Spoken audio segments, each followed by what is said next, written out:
మెరిసే తెల్లని చర్మం కోసం Japanese glutathione fruits flowers extract తో చేసిన Prismas Gluta Rosa soap. Welcome to Suman TV. నేను మీ సుమన్ టీవీ నాగ్. కోల్కతా ఇన్సిడెంట్కి సంబంధించినటువంటి వాటిలో ప్రతి ఒక్కరు అప్డేట్ అడుగుతున్నారు కదా. ఒక షాకింగ్ అప్డేట్ అయితే బయటికి రావడం జరిగింది.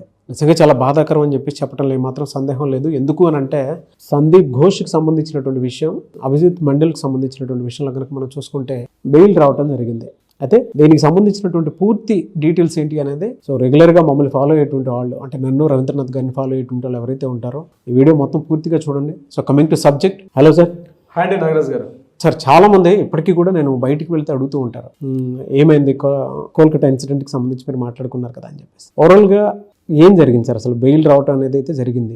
యావత్ దేశాన్ని కదిపిన కలకత్తా ఉదంతం ఏదైతే జస్టిస్ ఫర్ అభియాన్ చెప్పి మొత్తం ఓన్లీ కలకత్తా ఒకటి కాకుండా యావత్ భారతదేశాన్ని, ప్రపంచాన్ని కూడా కదిపినటువంటి ఒక సంఘటన ఆర్జికర్ మెడికల్ కాలేజీలో ఆగస్టు 9 జరిగింది.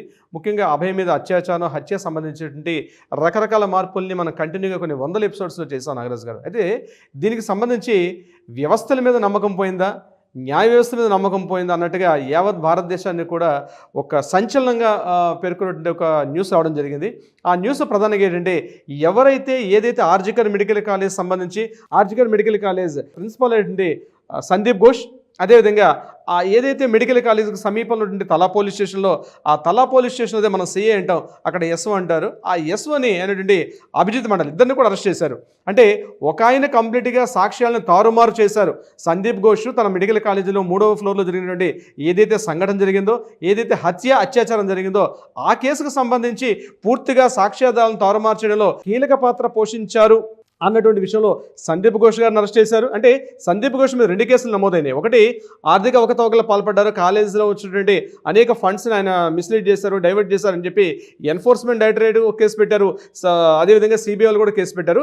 ఈ 2 కాకుండా ప్రధానంగా ఈ కేసుకు సంబంధించి ఏదైతే అభయ్ యొక్క అత్యాచారానికి సంబంధించి ఏదైతే కేసు జరిగిందో దాంట్లో కీలకంగా సాక్ష్యాలను తారుమారు చేశారు అన్నటువంటి విషయం మీద ఈయన మీద కూడా ఎఫ్ఐఆర్ నమోదైంది. అదేవిధంగా దీనికి సంబంధించి అభిజిత్ మండల్ ఎవరైతే ఇప్పుడు నేను చెప్పినటువంటి తలా పోలీస్ స్టేషన్ ఎస్ఓ అయినటువంటి అతను కూడా వీళ్ళిద్దరూ కుమ్మక్కయ్యి ఈ కేసును పూర్తిగా తప్పుదో పట్టించారు. ఆయన కంప్లీట్గా ఎఫ్ఐఆర్ నమోదు చేయడంలో పూర్తిగా ఆయన కాస్త కీలకంగా ప్రధాన పాత్ర పోషించిన విషయం మీద వీళ్ళిద్దరిని కూడా అరెస్ట్ చేయడం జరిగింది. అయితే ముందుగా ఈ సంఘటన జరిగిన తర్వాత ఇమ్మీడియట్గా పోలీసులు, అంటే లోకల్ పోలీసులకి ఈ కేసును అప్పగిస్తే అక్కడున్న సెల్డా కోర్టు లోకల్ పోలీసుల కన్నా సిబిఐ ప్రధానంగా అద్భుతంగా పనిచేస్తుంది. ఈ లోకల్ అయితే ఇన్ఫ్లుయెన్స్ చేస్తారు లోకల్ పోలీసుల మీద, కాబట్టి సిబిఐ అయితే పూర్తిగా ఒక నిరూపణ చేస్తున్న ఉద్దేశంతో సిబిఐకి హ్యాండ్ ఓవర్ చేయడం జరిగింది.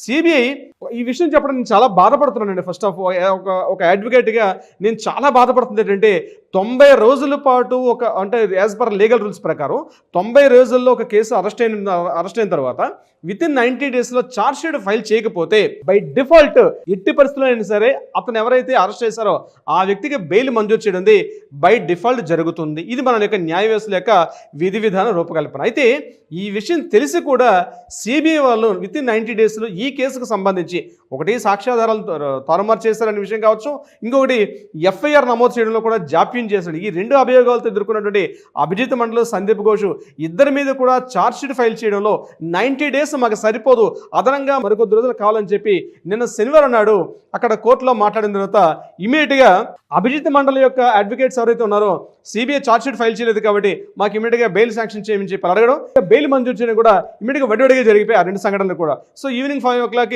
ఇద్దరు కూడా బెయిల్ ఇష్యూ చేయడం జరిగింది. అత్యంత బాధాకరమైన విషయం అంటే, యావత్ దేశాన్ని కలిపినటువంటి ఈ కేసు సంబంధించి అభిజిత్ మండలికి అదేవిధంగా సందీప్ ఘోష్కి బెయిల్ రావడం వల్ల ఎంటైర్ కలకత్తా నగరం భగ్గుమంటుంది. టోటల్గా ఎంటైర్ స్టేట్ మొత్తం కూడా నిన్న ఇమీడియట్గా west Bengal junior doctors front అయితే వెంటనే రోడ్డు మీదకి వచ్చి నిరసనలు తెలపడం కూడా జరిపారు. ఇది కాకుండా కరుణామయ సెంటర్ నుంచి డైరెక్ట్గా సిల్డా హైకోర్టు వరకు ఎక్కడైతే ఉందో ఆ సిజిఓ కాంప్లెక్స్ వరకు కంప్లీట్గా వేలాది మంది కార్యకర్తలు గుమిగూడి ఇమ్మీడియట్గా ఎప్పుడైతే న్యూస్ వచ్చేసిందో, న్యూస్ రావడంతో ఇమ్మీడియట్గా 100,000 మంది వెళ్ళి సిబిఐ ఆఫీస్ ముందర ఎందుకు మీరు వితిన్ 90 డేస్లో మీరు ఎందుకు చేయలేకపోయారు, మీ మీద కోర్టు కూడా నమ్మకం పెట్టుకుని ఒక ఏజెన్సీ మీది, అంటే ఒక కేంద్ర దర్యాప్తు సంస్థ, ఒక ఇండిపెండెంట్ బాడీ మీద మీరు ఏ ఏ రాష్ట్ర ప్రభుత్వాన్ని కానీ కేంద్ర ప్రభుత్వాన్ని కూడా కాకుండా ఒక ఇండిపెండెంట్ దర్యాప్తు సంస్థ మీరు ఎందుకు చేయలేకపోయారు, కారణాలు చెప్పాల్సిన అవసరం దేశ ప్రజానీకానికి మీరు సమాధానం చెప్పాలన్నటువంటి ఒక కారణంతో ఎంటైర్ రాష్ట్ర వ్యాప్తంగా ఉన్నటువంటి అనేక మంది జూనియర్ డాక్టర్స్ ఇమీడియట్గా కరోనా సెంటర్ నుంచి ఆ ప్రదేశానికి వెళ్ళడం, ఇమీడియట్గా వాళ్ళందరూ కూడా అడిగినప్పుడు కూడా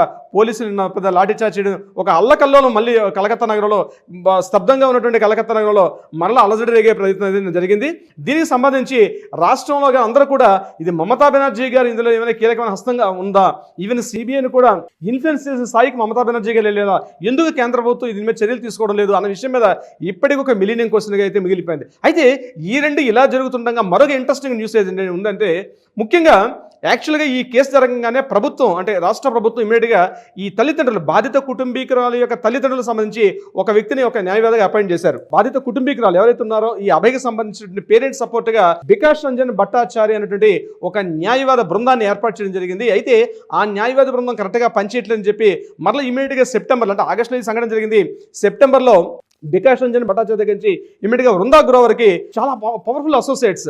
వృందా గ్రోవర్ అంటే దేశవ్యాప్తంగా ఎన్నో సంచలన కేసులు వాదించినట్టు న్యాయవాది అంటే వృందా గ్రోవర్కి ఈ కేసును హ్యాండ్ ఓవర్ చేయడం ఈ అసోసియేట్ జరిగింది. అయితే ఒకవైపు సందీప్ ఘోష్కి అభిజిత్ మండలికి బెయిల్ రావడం ఒక విషయం అయితే, మరొక సాడ్ న్యూస్ ఏంటంటే వృందా గ్రోవర్ ఇమీడియట్గా ఈ కేసు నుంచి నేను తప్పుకుంటున్నాను, నేను ఈ కేసును డీల్ చేయాలని చెప్పి ఎంటైర్ హైకోర్టు నుంచి, సుప్రీంకోర్టు నుంచి, సెల్డా సెషన్స్ కోర్టు నుంచి టోటల్గా 3 కోర్టుల నుంచి కూడా వృందా గ్రోవర్గా అక్కడ నుంచి నేను ఈ కేసు నుంచి విత్డ్రా నేను తప్పుకుంటున్నాను, వీలైతే ఈ తల్లిదండ్రులు నేను సపోర్ట్ చేయను, వేరే వాళ్ళని సూచించమని చెప్పి టోటల్గా వృందా గ్రోవర్ అసోసియేట్స్ మొత్తం టీం అందరం కూడా న్యాయవాదుల బృందం ఈ బాధిత కుటుంబీకుల లేక తల్లిదండ్రుల నుంచి వాళ్ళు విరమించుకోవడం కూడా ఒక చర్చనీయాంశం జరిగింది.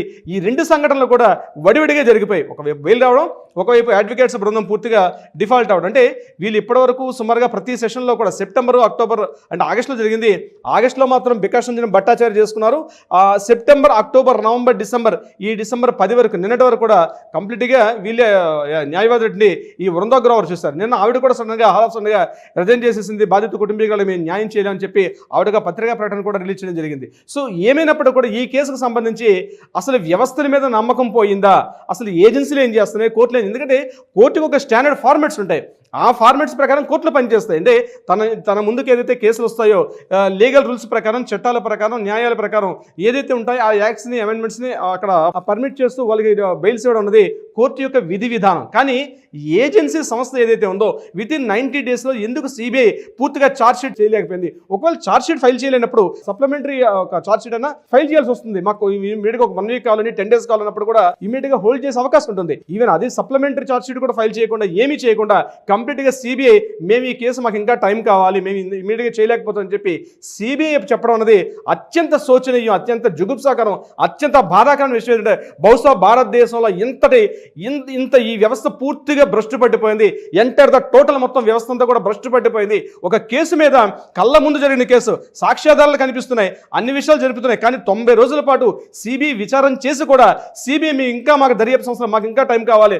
ఒకవైపు తెలుసు దర్యాప్తు బృందానికి సహకరించట్లేదు సందీప్ ఘోష్ అని చెప్పి, అయితే సందీప్ ఘోష్ మీద తెలుస్తోంది సాక్ష్యాధారాలను రూపమాపు చేశాడు. ఎందుకంటే సంఘటన 9 జరిగింది, 10వ తారీఖు అంటే ఇమీడియట్గా అక్కడ ఉండే సాక్ష్యాధారాలను కూడా పూర్తిగా రూపమాపే పనులు చేశాడు సందీప్ ఘోష్. ఆ విషయం యావత్ దేశం కూడా చూశారు. దానికి సంబంధించిన సాక్ష్యాధారాలు కూడా మీడియా వర్గాలు కూడా బయట పెట్టడం జరిగింది. ఇది కంటికి కనిపిస్తున్నటువంటి ఎవిడెన్సెస్.